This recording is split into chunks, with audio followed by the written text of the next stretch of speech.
aujourd'hui à Top Jeu, je vais vous parler de Foldingo. C'est un autre jeu de cartes de Djeco. Et oui, un autre jeu des 7 familles. Je pense que c'est mon 4e.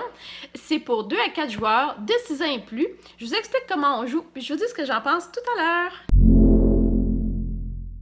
Donc, le jeu Foldingo, c'est un jeu des 7 familles et ça vient avec, ici, 7 différentes familles. Donc, on a les aventuriers, les amis des animaux, on a des super-héros, des sportifs, etc. Ce qu'il faut noter, c'est que chaque famille contient 6 personnages.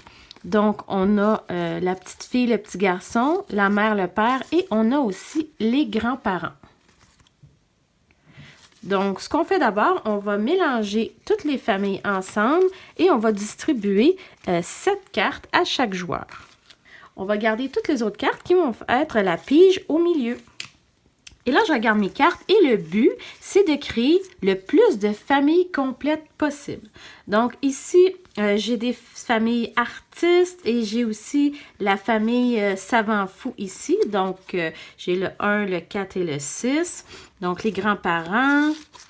J'ai aussi le petit garçon. Donc, j'ai droit de demander à mon adversaire, as-tu, par exemple, la maman de la famille des artistes? Alors, lui, il va regarder dans son jeu.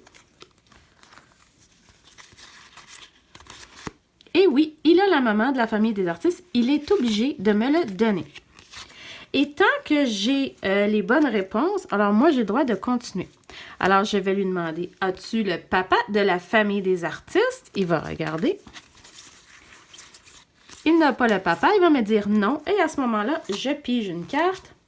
Et c'est à son tour de demander. Donc, tant et aussi longtemps qu'on a des bonnes réponses, on continue de demander. Et dès qu'on n'a pas, on arrête. Donc, disons que j'ai accumulé toute la famille. Je vais les mettre de côté. Comme ceci. Et ça me fait ma première famille. Et jusqu'à temps qu'il n'y ait plus de cartes du tout. Une fois qu'on a fini toutes les cartes, à ce moment-là, on va compter le nombre de familles. Et c'est celui qui a le plus de familles qui va remporter la partie.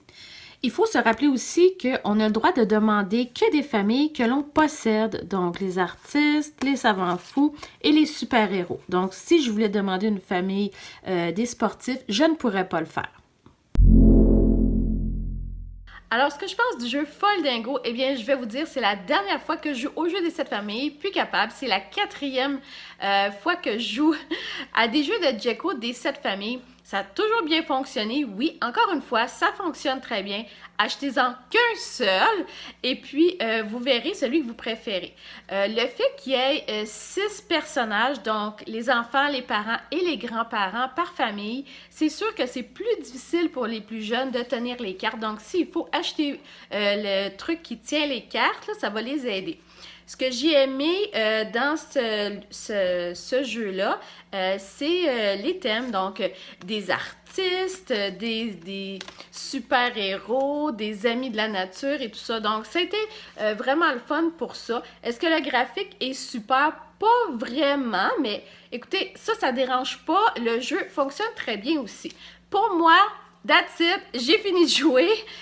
Pour vous, regardez les 4 vidéos que j'ai faites, puis vous pourrez choisir celui qui vous convient le mieux.